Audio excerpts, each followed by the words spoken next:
Hello అండి. Welcome to our channel. ఇంకా big boss గురించి ఈరోజు లేటెస్ట్ అప్డేట్ ఏంటంటే, బిగ్ బాస్ అనౌన్స్మెంట్ అయితే వస్తుంది. నిఖిల్, నయనిక, యష్మి మొదటి చీఫ్స్గా నిలిచినందుకు మిమ్మల్ని అభినందిస్తున్నాను. మీరు ముగ్గురు కూడా మీ పక్కన 3 హారాలు పెట్టి ఉన్నాయి.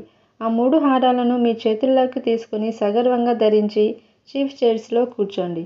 బిగ్ బాస్ ఇంట్లో మొదటి నామినేషన్ ప్రక్రియ మొదలు కాబోతుంది అని బిగ్ బాస్ అనౌన్స్మెంట్ అయితే పూర్తి చేస్తారు.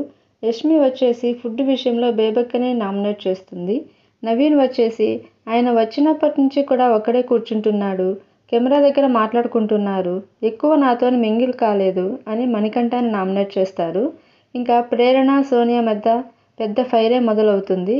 శేఖర్ భాష, మణికంఠ ఇలా అందరి మధ్య ఫుల్ ఫైర్తో ఈసారి నామినేషన్ అయితే జరుగుతుంది. ఈ విధంగా ఫుల్ ఫైర్తో నామినేషన్ జరుగుతూ ఉండగా ఇంతలో మణికంఠ వచ్చేసి ఫుల్ ఎమోషనల్ అయిపోతారు. అందరూ నన్నే టార్గెట్ చేస్తున్నారు అని ఫుల్గా ఏడుస్తాడు. హౌస్మేట్స్ అందరూ కూడా ఎమోషనల్ అవుతారు. ఇంకా లేటెస్ట్ అప్డేట్స్ కోసం ఛానల్ ఫాలో అవ్వండి, సబ్స్క్రైబ్ చేసుకోండి. Thank you for watching.